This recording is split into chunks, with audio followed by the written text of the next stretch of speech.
오늘 하나님께서 우리에게 주시는 말씀입니다. 오늘 여러분 많이 못 나왔을 때 나왔으니까 더 축복이 됩니다. 맞죠?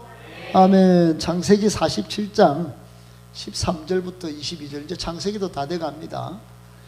다 돼가요. 창세기 지나고 나면 이제 어떡하지? 창세기 말씀 은혜가 됩니다. 13절부터 22절까지 한 목소리로 읽어볼까 해요. 시작. 기근이 더욱 심하여 사방에 먹을 것이 없고 애굽 땅과 가나안 땅이 기근으로 황폐하니 요셉이 곡식을 팔아 애굽 땅과 가나안 땅에 있는 돈을 모두 거두어 들이고 그 돈을 바로의 궁으로 가져가니 애굽 땅과 가나안 땅에 돈이 떨어진지라. 잠깐만, 돈이 다 떨어졌어. 돈 떨어지면 안 좋겠지요? 여러분, 돈이 조금이라도 있죠? 있을 때가 좋습니다. 1,000원이라도 있을 때. 돈 떨어져서 식량을 못 구하면 이거는 굶어 죽는 거예요. 자, 애굽 백성이 시작. 애굽 백성이 다 요셉에게 와서 이르되 떨어져 싸우니 거리를 주소서. 주 앞에서 죽으리까. 요셉이 이르되 너희의 가축을 내라. 돈이 떨어졌은즉 내가 너희의 가축과 바꾸어 주리라. 그들이 그들의 가축을 요셉에게 끌어오는지라. 요셉이 그 말과 양떼와 소떼와 나귀를 받고 그들에게 먹을 것을 주되 곧 모든 가축과 바꾸어서 그해 동안에 먹을 것을 그들에게 주니라. 그 해가 다 가고 새해가 되매 무리가 요셉에게 와서 그에게 말하되 우리가 주께 숨기지 아니하나이다. 우리의 돈이 다하였고 우리의 가축대가 주께로 돌아갔사오니 주께 낼 것이 아무것도 남지 아니하고 우리의 몸과 토지뿐이라. 큰일 났죠? 이제 돈도 떨어지고 가축도 떨어지고 몸과 토지밖에 없어요. 자, 19절. 난리 났죠? 아니, 성경 보고도 지금 이 상황이 지금 촥 와닿아야 됩니다. 알겠죠? 네, 19절 시작. 우리가 어찌 우리의 토지와 함께 주의 목전에 죽으리까? 우리 몸과 우리 토지를 먹을 것을 주고 사소서. 우리가 토지와 함께 바로의 종이 되리니 우리에게 종자를 주시면 우리가 살고 죽지 아니하며 토지도 황폐하게 되지 아니하리이다. 그러므로 요셉이 애굽의 모든 토지를 다 사서 바로에게 바치니 애굽의 모든 사람들이 기근에 시달려 각기 토지를 팔았습니다. 땅이 바로의 소유가 되니라. 요셉이 애굽 땅 이 끝에서 저 끝까지의 백성을 성읍들에 옮겼으나 제사장들의 토지는 사지 아니하였으니 제사장들은 바로에게서 녹을 받음이라. 바로가 주는 녹을 먹음으로 그들이 토지를 팔지 않음이었더라. 아멘.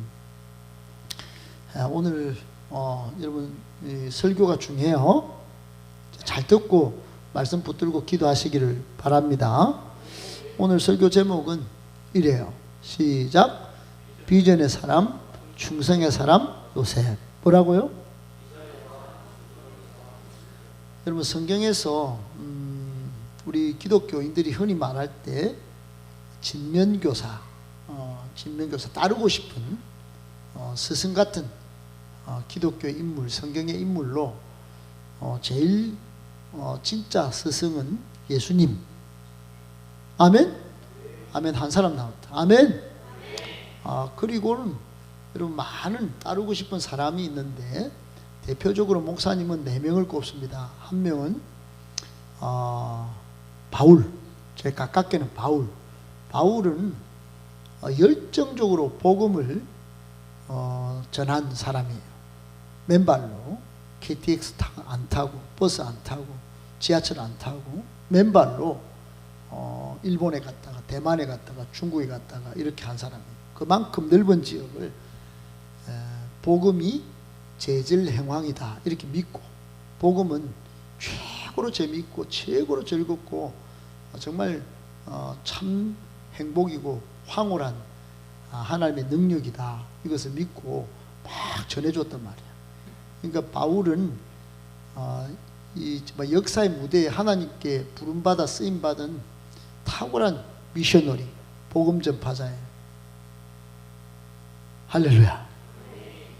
그리고 구약 성경에 3명이 나오는데, 진명교사가 성경에는 따르고 싶지 않은, 따라서는 망할 그런 사람들이 많이 소개됩니다. 실제로 제가 성경 읽고 깜짝 놀랐어요. 성경이 좋은 이야기, 정말 좋은 사람만 소개할 줄 알았는데, 이 3사람 외에 물론 아브라함도 있고 등등 쭉 뭐 노아도 있고 엘리야도 있고 엘리사도 있고 위대한 예언자들도 많이 있고 있지만 이상하게 안 좋은 사람들이 많아요. 그런 중에 독보적으로 이름을 드날린 역사의 중심에서 하나님께 쓰임받은 탁월한 사람이 딱 3사람 나오는데, 한 사람 비전의 사람, 꿈의 사람, 요셉이에요. 요셉. 오늘 우리가 살펴볼 사람 누구? 요셉입니다. 요셉을 오늘 중점적으로 살펴볼 텐데, 그 다음에 여러분 알아야 될 사람이 다윗이에요. 다윗, 따라합시다. 다윗. 다윗은 예배의 사람이야. 예배의 사람, 기도의 사람. 그러니까 바울이 복음의 사람, 전도의 사람이었다면, 요셉은 꿈의 사람, 또 비전의 사람, 충성의 사람이었고, 다윗은 참된 예배자였다. 예배로 복받은 사람. 할렐루야. 기도하여 승리한 사람이 다윗이에요. 믿음의 사람이 다윗이다 말이에요. 그리고 한 사람 다니엘이에요. 다니엘. 따라합시다. 다니엘. 다니엘은 뜻을 굽히지 않은 사람, 결기의 사람. 여러분, 결기, 이 뜻을, 신앙에 타협이 없었던 정말 돌파의 사람, 전진하는 가장 성경의 모델 같은 사람이 다니엘이에요. 다니엘도 기도의 사람이었는데 그는 계속 포로로 잡혀갔어도 기도했었어요. 그러니까 여러분, 환경에 굴하지 않고 기도를 선택할 수 있기를 축복합니다. 환경에 휘둘려서 신앙에 타협하고 넘어지지 않는 결기 있는 하나님 뜻을 정말로 쫓아 살다가 성공을 맛보는, 승리하는 다니엘과 같은 사람 되기를 축복합니다. 근데 오늘은 비전의 사람, 충성했던 사람, 하나님과 사람 앞에 한결같았던 사람 요셉을 살펴볼까요? 여러분, 오늘 본문에 보면 요셉은 이집트 총리였어요. 이집트 총리. 당시 고대 제국에 이집트 제국은 가장 강대한 제국이었어요. 나일강 삼각주의 그 비옥한 토지에서 나오는 모든 곡물로 세계 부를 다 쥐어잡았던, 그러니까 이집트 제국은 세계 4대 문명 중에 하나잖아요. 황해 문명, 또 메소포타미아 문명, 그리고 또 어디죠? 인더스 문명, 또 여기 나일강 문명. 문명을 일으킨 제국의 나라가 이집트예요. 태양의 나라. 태양신 라를 섬기면서 피라미드를 만들고 스핑크스를 세우고 그랬던 나라가 이집트예요. 지금도 이집트는 자기들이 약하다 이렇게 안 봐요. 그러니까 알지 못하게 자긍심이 있어요. 그러니까 이 나라에 히브리 종놈이, 노예가 와가지고 지금 총리가 된 거예요. 총리가 하나님이 하셨습니다. 아멘. 그런데 이 오늘 본문을 읽어보면 요셉이 처음에 17살 때 형들의 시기 질투로 인해서 이제 노비로 이렇게 팔려오는데, 거기서 감옥 생활을 하다가 30세 때 13년 동안 그렇게 어려움을 당하고 이제 30세에 하나님의 뜻에 따라서 이제 총리가 되었습니다. 누가 하셨다고요? 하나님이 하시면 뭐합니까, 여러분? 인간이 하나님을 버리고 비전에 사로잡히지 않고 내 뜻, 내가 노력해가 13년 잘 참아가지고 내가 총리가 됐어, 이렇게 생각하고 자신이 권력을 잡고 인기를 구하면서 막 힘으로 막 이렇게 하나님의 뜻과는 상관없이 바로에게 충성하지 않고 자기가 막 권력욕을 드러내면서 그렇게 정책을 펴나갔다면 요셉은 성경에 기록이 안 됐을 거예요. 여러분, 이 세상은 일반 역사가 쫙 있습니다. 조선왕조실록에도 역사가 있고 또 지금도 우리 근현대사를 이렇게 살아가고 있죠. 최근에는 대통령이 탄핵을 당하고 새로운 대통령을 뽑고 이것도 역사 가운데 나중에 기록될 것이. 여러분, 그런데 이런 역사 외에 하나님이 큰 역사의 물줄기 가운데 탁월하게 쓰셨던 사람들이 있어요. 그런 사람들은 하나님이 하시는 일들에 관심이 많은 거예요. 하나님이 하실 일이 뭘까? 하나님의 계획은 뭘까? 하나님의 뜻과 계획은 엄청나게 클 텐데 나는 거기에 좀 영광스럽게 쓰임받고 싶다. 여러분, 정말로 영광스럽고 자랑스러운 이런 거대한 하나님의 역사에 쓰임받는 게 이게 위대하고 아주 기쁜 일이고 가장 소중한 일인 줄, 귀한 일인 줄 믿을 수 있기를 축복합니다.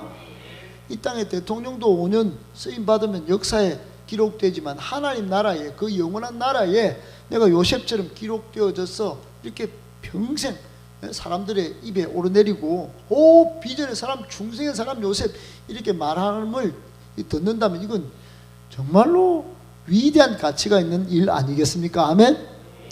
그런데 요셉은 여러분 이런 하나님의 하실 일을 바라보면서 권력욕을 드러내지 않고 자기의 이기적인 욕구를 해결하기 위해서 형들을 막 때리치고 이렇게 안 하고 성공적으로 정책을 수립하고 시행해 나갔던 아주 지혜로운 사람이었어요. 요셉은 이집트 총리 대신으로서 성공적으로 정책을 수행하였는데 이것도 하나님의 뜻과 계획을 성취하기 위해서 이렇게 열심히 이렇게 일을 했다 이 말이에요. 아멘. 여러분 오늘 읽었던 그 본문의 13절부터 19절은 요셉이 양복 판매 관리 정책을 다 효율적으로 13절에 보면 기근이 막 더욱 심했죠. 사방에 먹을 것이 없어요. 그러니까 이건 이집트뿐만 아니고 지금 아버지가 살았던 야곱과 그리고 형들이 또 베냐민 동생이 살았던 그 가나안 땅에도 지금 팔레스틴 지역입니다. 거기도 기근이 막 쫙 갈렸어요. 그 남쪽에 이집트는 말할 것도 없고 여러분 나일강이 흐르는데 그 곡창지대가 먹을 것이 없는 거예요. 그러자 요셉이 곡식을 팝니다. 14절에 보면 곡식을 팔아 많은 돈을 거둬들여요. 그 돈을 어디로 가져가요? 바로의 왕의 궁으로 다 가져갔다 이 말이에요. 그리고는 요셉이 돈이 없는 백성들은 이제 짐승으로 15절 16절에 보면 돈이 다 떨어졌으니까 이제 가축과 바꿔주는 거예요. 그리고 17절에 보면 이 백성들이 곡식과 바꾼 짐승을 그 해 동안에 다 이제 막 짐승을 그 해 동안에 먹을 것을 그들의 가축과 바꾸어 가지고 그 다음에 18절 19절에 보면 새해가 되자 해가 다 가고 새해가 됐는데 이제 식물이 다 이제 다 된 거예요. 이 사람들이 자신들의 몸하고 토지밖에 남은 게 없어. 그래서 이제 먹을 것을 살려고 이제 요셉한테 이집트 총리 대신한테 찾아와 전부 다 찾아왔어요. 전부 다. 그러니까 백성들 하나도 먹을 것이 다 떨어졌어. 심각한 상황이 됐어. 여러분 이때 준비된 한 사람이 누구였을까요? 요셉이었다. 요셉. 여러분 이런 사람이 우리가 되기를 축복합니다. 아멘. 이게 정책을 쫙 펼치면서 양곡관리 정책을 딱 펴면서 사람을 살리는 우리가 되었으면 좋겠습니다. 그런 하나님의 뜻이 있다 이 말이에요. 하나님의 계획이 있어요.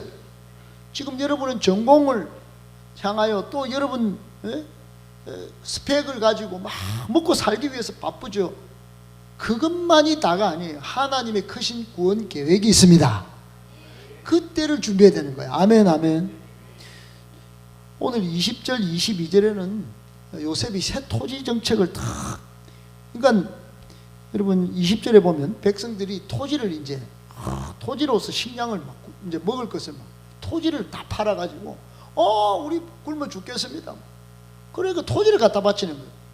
그러니까 요셉은 자기 것으로 착복을 하지 않았어. 내 거야 이렇게 챙기고 뒤로 한 10분의 1 챙기고 이러지 않았다. 전부 바로에게 바로 거니까 바로 왕이 다 충성해. 모든 전지를 다 사가지고 21절에 보면 요셉이 이집트의 모든 백성을 창고가 있는 성읍들에 다 옮깁니다. 그래가지고 22절에 제사장 전지는 손을 안 댔어요. 바로의 녹을 먹음으로 이 사람들은 안 건드렸어요. 그러니까 굉장히 아주 신중한 모습도 갖고 있어요. 어떻게든 바로에게 충성해가지고 하나님의 구원 계획을 400년 뒤에 이제 출애굽기로 연결되는데, 그때 다 위해 가지고 어떻든 바로 왕의 총애를 받고 또 자신들의 가족을 지켜서 400년 뒤에는 지금 70명이 내려왔는데, 따라합시다. 250만 명의 민족을, 거대한 민족을 이룰 하나님의 구원 계획을 요셉은 바라봤는지는 모르지만 그 언약의 소리를 듣고 나를 향한 하나님의 계획이 있을 것이다 믿고 지금 이걸 하고 있는 거예요. 23절 24절에 보면 요셉이 수학의 5분의 1을 기본으로 하는 조세제도도 다 삼습니다. 조세제도도. 그러게 이제 토지법 조세제도를 확립해 가지고 정책을 아주 성공적으로 수행하는 모습을 보여줘요. 여러분, 요셉의 이런 행적 전체는 이제 앞으로 지금 이제 내려온 지 내려와 가지고 이집트로 내려와 가지고 13년, 그리고 풍년 7년, 흉년 7년 등등 해가지고 나중에 요셉이 죽고 한 100년 흘러갑니다. 그리고 300년 뒤에 이스라엘 민족이 하나님의 구원 계획에 의해서 출애굽하는 출애굽기로 연결돼요. 여러분은 성경을 읽을 때 이런 행간 속에 그 쫙 흐르는 영적인 혈맥을 잘 간파할 수 있어야 됩니다. 아멘. 그러면은 이 성경이 정말 어마무시한 어메이징한 사건으로 찾아와요. 여러분 역사책 읽어도 때로는 놀랍니다. 이순신 장군 이야기 읽어도 놀라고, 세종대왕이 만든 한글 창제 이야기 읽어도 뭐 아무 느낌 없이 읽는 사람도 있겠지만 이게 세계적인 글자구나 이런 걸 깨달으면 와 대단하다 이렇게 생각하기도 합니다. 그런데 이 요셉이 지금 토지법과 조세법을 만들어서 지금 자기 민족을 살리고 또 이집트의 모든 백성들을 살리는 이 내용 모든 것이 300년 뒤에는 이스라엘 민족 전체가 하나님의 구원 계획을 따라서 이제 이집트 하는 출애굽기로 연결된다는 걸 딱 간파하면 와 이게 지금 가슴 떨리는 이야기입니다.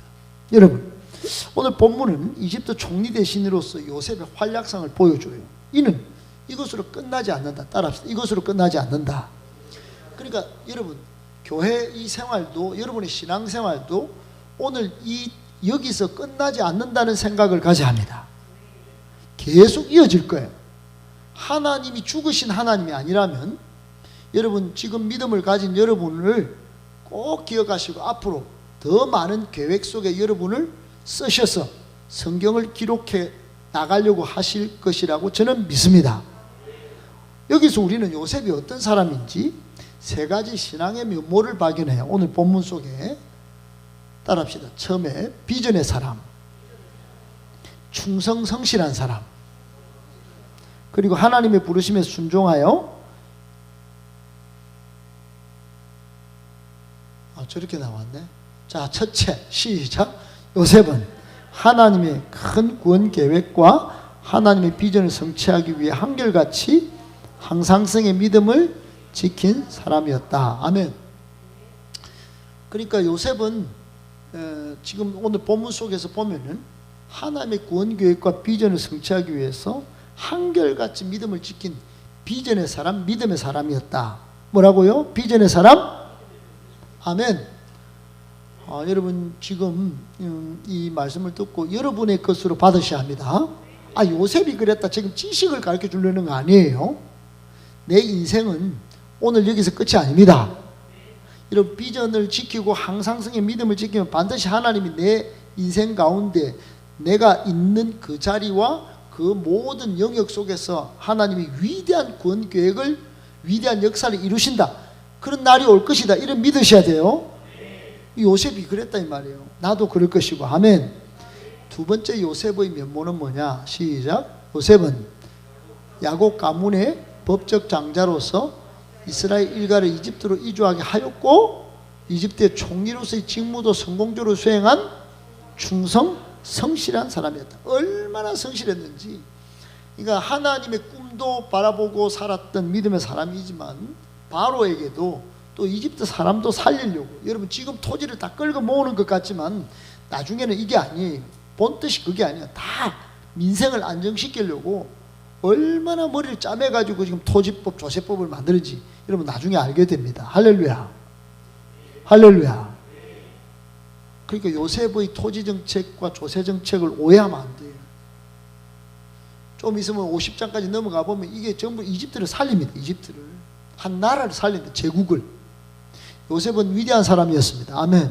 세 번째, 시작. 요셉은 하나님의 부르심을 받아 하나님의 종으로 순종하여 이스라엘 민족을 구원하여 자긍심을 심어준 것뿐만 아니라 이집트를 대기근으로부터 구원한 역사의 무대에서 쓰임받은 탁월한 역사의 주역이었다. 아멘.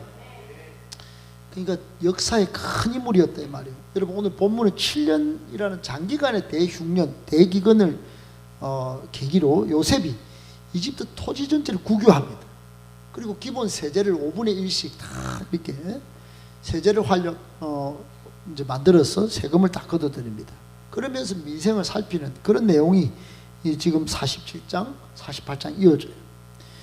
요셉이 전국 토지의 왕실 소유화로 시키고 또 5분의 1 조세 제도를 시행하는 이 양대 정책은 고대 왕정 시대라는 시대적 배경을 감안할 때 이게 첫 번째 목적은 왕권 강화, 두 번째 목적은 국가 질서 확립이었을 거예요. 그런데 또 다른 민생에도 안정을 시켰을 것이다 이런 생각이 드는 거예요. 왜 그런가? 여러분 보세요. 흉년이 극심했습니다. 너무. 그러면 어떤 사람들이 막 길거리에 넘쳐나나요? 강도. 거의 막 먹고 살 게 없으면 일반 백성들은 난리가 나는 거예요. 그런데 요셉이 다스릴 때는 사회가 안정이 됐어요. 경제 체제도 안정이 됐어요. 효율적 세제 아래서 과도한 수탈도 없었어요. 행정 관리들이 막 뜯어가 가지고 막 그리고 막 뭐 제한놓고 막 가격을 불안시키거나 인플레이션이 생겨났다거나 물자 수급 체계가 혼란이 왔다거나 그런 게 없어요. 요셉의 정책은 정말로 효율적이고 모든 민중들이 염려 없이 평안하게 생업에 종사할 수 있게 만든 최고의 정책이었어요. 기본적으로 농경사회였잖아요. 농경사회. 그러니까 농업으로만 먹고 살던.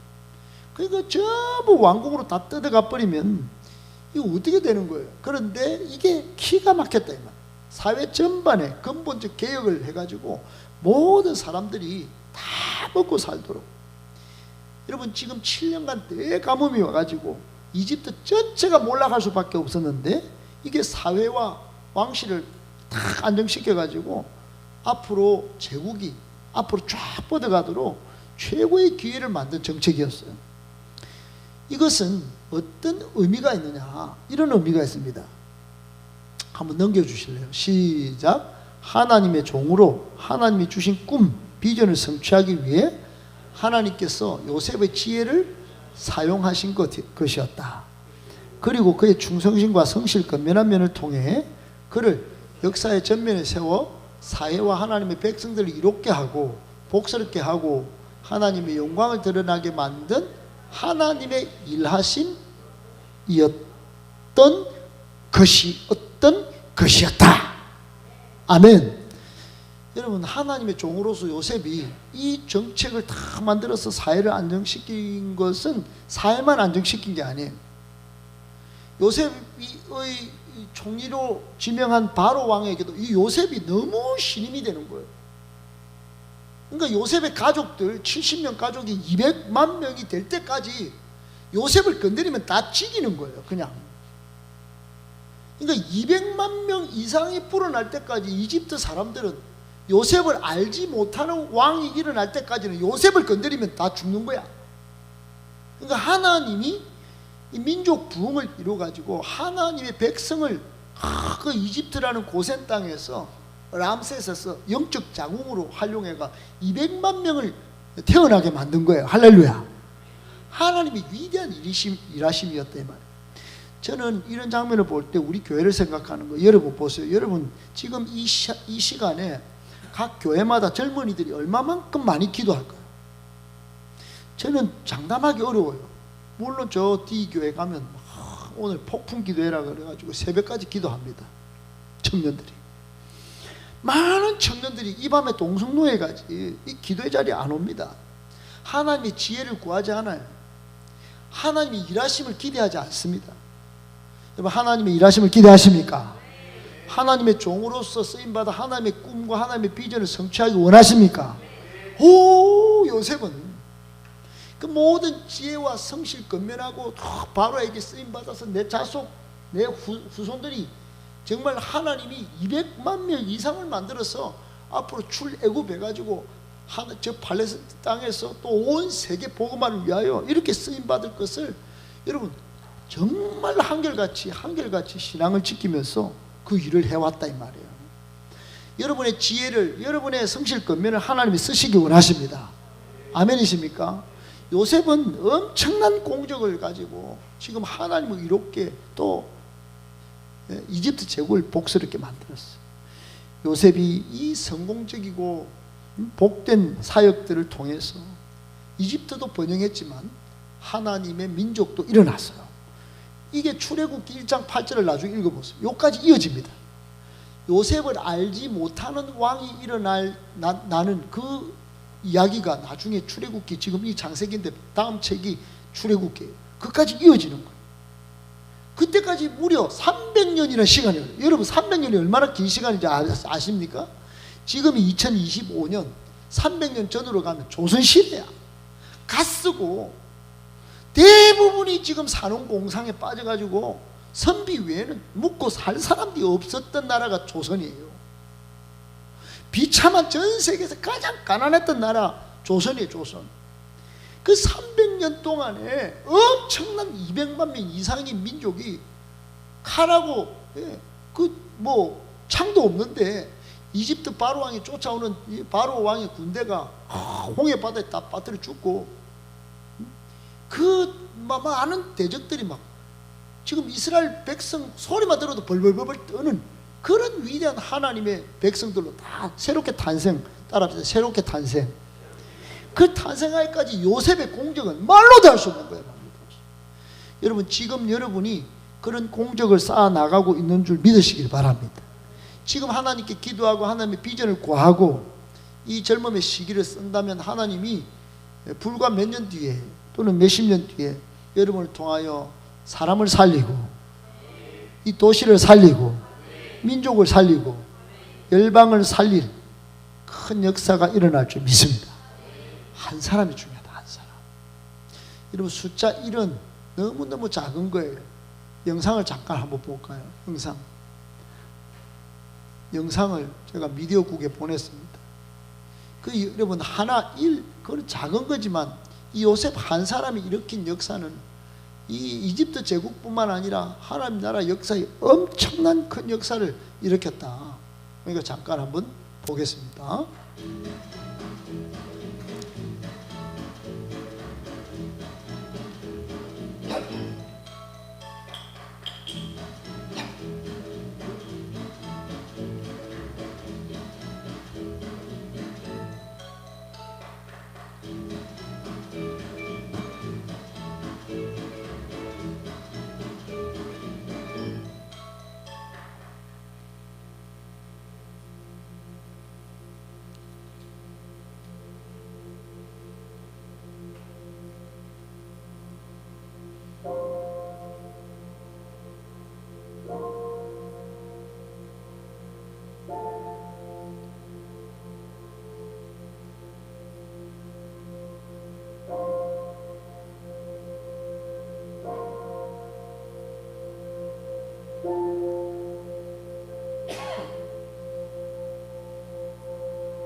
할렐루야. 할렐루야. 당신이 바로 그 사람입니다. 시작. 당신이 바로 그 사람입니다. 하나님께 쓰임받을 위대한 인물 당신, 여러분 더 원, 여러분으로부터 하나님의 크신 뜻이 이루어집니다. 할렐루야. 오늘 마지막 이것만 정리하고 말씀을 맺을까 합니다. 여러분 오늘 본문은 세 가지 실제적인 교훈이 있습니다. 첫 번째 실제적인 교훈이 뭐냐? 우리가 받아야 할 교훈. 놀래라. 저렇게 많으면 어떻게 하겠어? 놀랬어. 현동이 참 한 번씩 충격을 줘서 말씀을 잘 받게 하시는. 깜짝 놀랐어요. 첫 번째 시작. 성도는 항상 준비된 삶을 살아야 합니다. 아멘. 여러분 준비되지 않은 때에 위기와 어려움이 닥치면 세상은 준비된 자를 찾기 마련이에요. 오늘 본문도 7년 풍년 후에 7년 대흉년이 이집트 백성들이 흉년이 갈수록 심화되자 모든 곡식을 허비하고 마침내 바로에게 자신들이 갖고 있는 돈, 가축, 심지어는 자신의 몸과 토지까지도 다 팔아서 식량을 사 먹어야 되는 그런 비참한 형편, 비참한 신세를 맞이했어요. 왜요? 준비가 없었기 때문에. 뭐라고요? 여러분 준비하십시오. 앞으로도 그런 날이 올 것입니다. 이 나라 안 그럴 것 같아요. 여러분 지금 준비된 대통령이 있나요? 우리는 많은 대통령을 뽑아봤지만 갈수록 태산이야. 여러분 중에 대통령이 나오기를 축복해요. 여러분 중에 진짜 제대로 된 국회의원이 나오기를 축복합니다. 제대로 된 간호사, 제대로 된 직장인, 제대로 된 투썸 매니저, 제대로 된 전자과 전문 전자공학도, 또 피아니스트, 또 사업가. 할렐루야. 여러분 이집트 백성들은 준비가 없었어요. 비축은커녕 흥청망청 먹고 마시고 현실 세상의 즐거움만 쫓았다. 여러분 여기 잘 봐요. 진주도 잘 봐요. 여러분 준비해야 됩니다. 아멘. 여러분 요한 1서 2장 15절로 17절에 이런 말씀이 있어요. 시작. 이 세상이나 세상에 있는 것들을 사랑하지 말라. 진주야 읽어라. 누구든지 세상을 사랑하면 아버지의 사랑이 그 안에 있지 아니하니 이는 세상에 있는 모든 것이 육신의 정욕과 안목의 정욕과 이생의 자랑이니 다 아버지 하나님께로부터 온 것이 아니요 세상으로부터 온 것이라. 이 세상도 그 정욕도 지나가됩니다. 오직 하나님의 뜻을 행하는 자는 영원히 거하느니라. 아멘. 여러분 세상은 지나가는 겁니다. 따라합시다. 지나간다. 우리는 나그네 인생인 줄 알고 영원한 것을 추구할 줄 알아야 돼. 아멘. 짐 엘리엇이 그런 말을 했다. 영원한 가치를 위하여 영원하지 않는 무가치한 것을 버릴 줄 아는 용기, 그 진짜 큰 용기다. 아멘. 여러분 잘 알아들어야 돼. 지금 친구들이 막 NCT 좋다 하고 막 미쳐 날뛸 때 영원한 복음, 영원한 영생의 기쁨, 이것들을 지금 잘 준비해놔야 돼. 찬양하면서 기도하면서 말씀 읽으면서. 아멘. 양육받으면서. 할렐루야. 교훈이 뭘까요? 교훈 시작. 성도는 평상시 준비할 시간과 여력이 있을 때 항상 준비된 삶을 살아야 한다. 그것이 미련하게 보이고 필요 없는 일처럼 보일 수 있으나 어려움이 닥쳤을 때 그 준비한 것으로 인해 능히 어려움을 이기고 극복하게 하는 힘과 능력이 됨을 절감하게 될 걸 나중에는 피눈물 흘리고 요즘 선전에 나오듯이 흑백 화면이 옛날에 막 열심히 공부하고 열심히 정말 살던 한 학생과 그렇지 않고 막 친구 때리고 놀던 그 학생이 나중에는 오토바이 타고 다니면서 막 배달하는 친구와 한 사람은 멋지게 막 열심히 살면서 막 여행 다니는 사람 비교해 주잖아요. 여러분 지금 준비해야 됩니다. 아멘. 그리고 제일 준비 잘해야 될 것은 영원한 것이에요. 영원한 것. 성경에서는 많은데 마태복음 25장 9절로 13절에 이런 말씀이 있습니다. 시작. 슬기 있는 자들이 대답하여 이르되 우리와 너희가 쓰기에 다 부족할까 하노니 차라리 파는 자들에게 가서 너희 쓸 것을 사라 하니 그들이 사러 간 사이에 신랑이 오므로 준비하였던 자들 함께 혼인잔치에 들어가고 문은 닫힌지라. 그 후에 남은 처녀들이 와서 이르되 주여 주여 우리에게 열어주소서. 대답하여 이르되 진실로 너희에게 이르노니 내가 너희를 알지 못하노라 하였느니라. 그런즉 깨어있으라. 너희는 그날과 그때를. 여러분, 예수님 다시 오십니다. 그때는 세상이 끝이에요. 세상이 끝나는 날이 온다니까요. 그때 오늘 슬기롭지 않은 5 처녀는 흥청망청 놀다가 신랑 예수님이 오시는 줄 모르고 나중에 오니까 문을 열어주세요, 문을 열어주세요. 야, 끝났다. 야, 내가 너희를 알지 못하노라. 그러면 더 끝장나는 겁니다. 큰일 나는 거예요. 진짜 큰일. 이 본문을 똑같이 누가복음 12장 35절로 37절에 이렇게 했어요. 시작. 허리에 띠를 띠고 등불을 켜고 서 있으라. 너희는 마치 그 주인이 혼인집에서 들어와 문을 두드리면 곧 열어주려고 기다리는 사람과 같이 되라. 주인이 와서 깨어있는 것을 보면 그 종들은 복이 있으려다. 내가 진실로 너에게 이르노니 주인이 띠를 띠고 그 종들의 자리에 앉히고 나와 수종들. 허리에 띠를 띠라는 말은 뭐냐면 언제 주님 오실지 모르니까 빨리 뛰어나갈 준비를 하고 성령 충만하여 서서 기다리라는 뜻입니다. 아멘. 그러니까 이런 기도의 자리로 나오는 게 중요하단 말이에요. 성령 충만하여 기도로 깨어있는 삶을 살아라, 이 말입니다. 아멘, 아멘.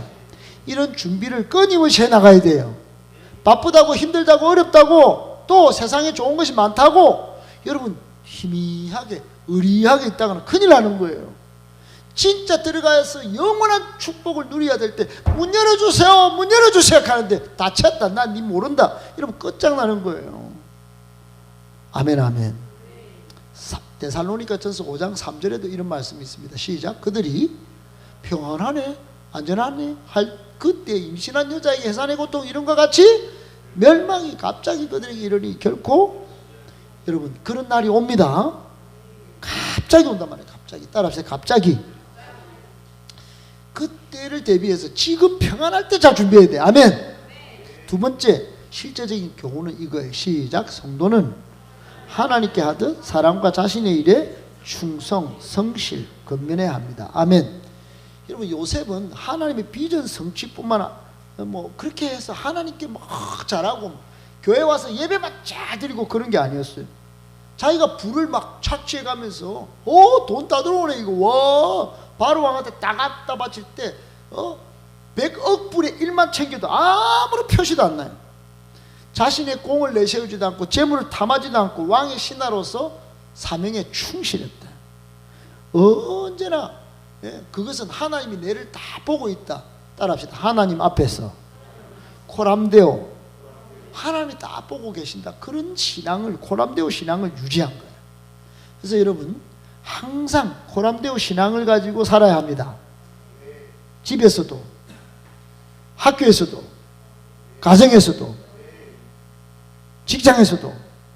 그래서 직장생활 할 때 어떤 말씀을 주셨냐. 골로새서 3장 22절 24절에 이런 말씀이 있어요. 시작. 종들아 모든 일에 육신의 상전들에게 순종하되 사람을 기쁘게 하는 자와 같이 눈가리만 하지 말고 오직 주를 두려워하여 성실한 마음으로 하라. 무슨 일을 하든지 마음을 다해 주께 하듯 하고 하나님 앞에 하듯이 일을 그렇게 하라는 거예요. 그리고 이는 기업의 상을 너희는 주 예수님 섬기니까 주님한테 상을 다 받을 줄 알고 지금 사람한테 그렇게 성실하게 잘하면 반드시 상 주신다. 따라합시다. 반드시 상 주신다. 아멘, 아멘. 여러분 그렇게 하나님 앞에서도 사람 앞에서도 충성, 성실, 근면하게 살아야 합니다. 요셉이 그랬단 말이에요. 요셉이 그렇게 위대하게 살았어요. 세 번째, 오늘 마지막이에요. 마지막 교훈이 뭔가? 실제적인 교훈 세 번째. 시작. 당장 눈에 보이는 세상 것들 때문에 가장 가치 있고 소중한 영생을 포기하는 사람들과 같이 하면 안 됩니다. 아멘. 여러분 오늘 여러분 본문에서 좀 놓쳤을지 모르는데 저는 이거 굉장히 재미있는 한 본문을 찾았어요. 오늘 이집트 사람들이 여러분 취한 행동들 가운데 18절 19절에 보면 이게 재밌어요. 뭐냐, 여러분 어느 날 새해가 됐는데 여전히 기근이 계속되는 거야. 그러니까 사람들이 와가지고 요셉한테 뭐라 그럽니까? 우리가 안 숨깁니다. 굶어 죽을 판이에요. 돈이 다 떨어졌어요. 가축대도 다 드렸잖아요. 이제는 죽게 낼 것이 아무것도 없고 뭐만 남았어요? 뭐만 남았어요? 몸과 토지만 남았다. 그런데 19절에 뭐라 합니까? 우리의 토지와 함께 목전에 우리가 죽겠습니까? 몸과 우리 토지를 먹을 것을 주고 요청합니다. 그런데 여러분 생각을 해보세요. 스스로 바로의 소장농이 되든지 종이 되든지 자처한 거 아니에요? 근데 생각해봐. 한 번만 딱 생각해봐. 여러분 진짜 한 번만 생각해봐. 지금 정신 차리고 이제 끝났으니까 여러분 정신 차리고 한번 생각해봐. 몸도 주고 토지도 줘버리면 생명을 유지할 수 있어요 없어요? 아니 생명을 유지할 수 있어요 없어요? 몸을 주고 토지를 주면 생명을 유지할 수 있어요 없어요? 자신의 생명을 잃게 되면 모든 권리도 재산도 소용이 있어요 없어요? 생각해보면 뻔한 일이에요 이거. 여러분 이 지금 이집트 사람들이 굉장히 어리석은 선택을 한 겁니다. 지금 토지 식물 좀 곡물 좀 받아가 가지고 이 조금 흉년에 기근에 죽 한 그릇 해 먹으려고 몸도 드리겠습니다. 토지도 드리겠습니다. 내 권리, 내 재산 다 드리겠습니다. 여러분 지금 그것도 드리지 못해갈 건데 이제 토지도 드려버렸어. 몸도 드려버렸어. 그거 끝장난 거잖아요. 그러니까 굉장히 어리석은 거 한 겁니다. 우리는 영적으로 교훈받아야 됩니다. 뭐냐 하면은 여러분 우리 성도는 어떤 희생과 대가를 치르고서라도 내 참된 생명, 영생 이거는 반드시 챙겨놔야 됩니다. 할렐루야. 세상 다 좋다고 그거 딱 갖다 바치면 안 된다 이 말이에요. 신앙생활에서 가장 안타까운 일은 세상 것을 위해 예수를 포기하는 거예요. 세상 것에 유혹받아서 신앙생활을 나태하게 하는 거예요. 영적 침체에 빠지는 거예요. 세상 것을 위해서 신앙에 타협하는 경우가 진짜로 안타깝고 어리석은 거예요.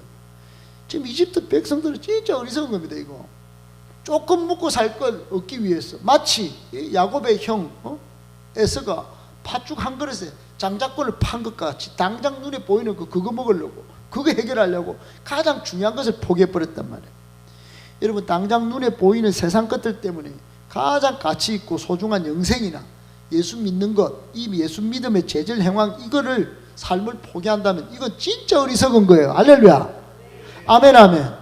저는 오늘 뭐 양육이 따로 필요 없어요. 오늘 하나님 말씀 가운데 이 요셉의 삶 속에서 오늘 이집트 백성들이 선택한 이 선택의 이 결정적인 하자, 이게 우리 청년들에게 앞으로 절대로 안 나왔으면 좋겠어요. 아멘.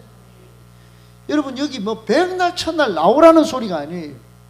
여러분 믿음 가운데 당장 눈에 보이는 세상 것들 때문에 내 믿음으로 얻는 저 천국 영생, 예수 믿는 것 때문에 복음 때문에 얻는 정말 재밌고 즐겁고 최고로 황홀하고 최고로 행복한 이 삶을 포기하는 어리석은 선택하지 않기를 바라는 것이에요. 아멘 아멘. 베드로는 그것을 얻기 위해서 마가복음 10장 28절 이랬어요. 시작. 베드로가 여자와 이르되 보소서 우리가 모든 것을 버리고, 그러니까 베드로는 자기 가정을 다 버리고 예수님을 3년 동안 따라다녔어요. 예수님은 뭐라고 마태복음 13장 44절에 이렇게 했나면 시작. 천국은 마치 밭에 감춘 보화 같으니 사람이 이를 발견하는 숨겨두고 기뻐하며 돌아가서 자기의 소유를, 그러니까 천국은 내 눈에 보이는 거 아무리 가치가 있어도 이것 좀 다 팔아가지고 천국 사는 그런 가치를 발견하고 그것을 붙잡는 사람이 되라고 우리에게 말씀하는 거예요. 아멘 아멘. 충분히 그럴 가치가 있다. 시작. 복음은 충분히 그럴 가치가 있습니다. 교회 생활이 그런 거예요. 할렐루야. 그래서 요한복음 12장 25절에 시작. 자기의 생명을 사랑하는 자는 잃어버릴 것이요 이 세상에 자기의 생명을 미워하는 자, 그러니까 복음을 붙들고 자기의 생명까지도 버릴 줄 아는 사람은 영생하도록 보존한다 그랬어요. 누가복음 18장 29절로 30절에 이런 말씀이 있습니다. 시작. 이르시되 내가 진실로 너에게 이르노니 하나님의 나라를 위하여 집이나 아내나 형제나 부모나 자녀를 버린 자는 현세에 여러 배를 받고 내세 영생 받는다 이 말이에요. 그걸 붙잡을 줄 알아야 돼. 이 세상의 것은 지나가는 거예요. 좀 없으면 좀 불편해요. 아멘. 좀 돈은 필요하고 쓰이는 건 있어요. 그러나 그것 때문에 목숨 걸 일은 아니다. 아멘. 좀 부족하면 교회 와서 살고 할렐루야 기도하면 먹여줍니다. 아멘. 그렇게 서로 셀에서 같이 기도하고 먹고 그렇게 살다가 정말 예수 믿는 것까지 포기하지 않기를 바랍니다. 그러면 영생을 버리는 거야. 빌립보서 3장 7절로 9절에 보면 바울은 그랬어요. 바울은 이게 오늘 마지막 구절이에요. 시작. 그러나 무엇이든지 내게 유익하던 것을 내가 그리스도를 위하여 다 해로 여길 뿐더러 또한 모든 것을 해로 여김은 내 주 그리스도 예수를 아는 지식이 가장 고사하기 때문이라. 내가 그를 위하여 모든 것을 잃어버리고 배설물로 여김은 그리스도를 얻고 그 안에서 내가 가장 최고로 이제는 지식으로나 막 모든 내 인생의 모든 것을 걸었다. 내 인생의 로또는 예수다. 막 이렇게 말한 거예요. 그냥 내 인생의 모든 전부는 예수님이다. 바울은 그렇게 살았습니다. 여러분 그러니 역사를 이룬 인물이 되지 않았겠어요? 저는 여러분의 나이 때 진정한 가치, 진정한 영적인 보물 예수님을 캐서 예수님 버리지 말고 다른 것과 엿바꾸지 말고 엿바꾸어 먹지 말고 예수님만 잘 섬겨서 정말 여러분의 인생도 잘 되고 여러분의 가정도 잘 되고 우리 교회도 잘 되고 민족도 잘 되고 열방도 여러분들 때문에 잘 되는 그런 역사가 일어나기를 예수님의 이름으로 축복합니다.